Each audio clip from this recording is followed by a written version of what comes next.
Let's see the machine for assembling the safety valves at work.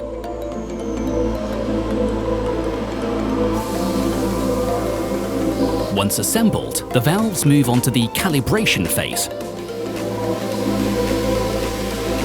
and to the application of the security seal, which guarantees their anti-tampering.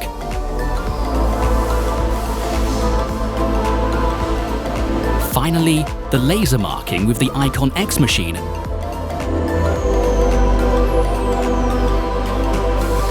which codifies each single valve.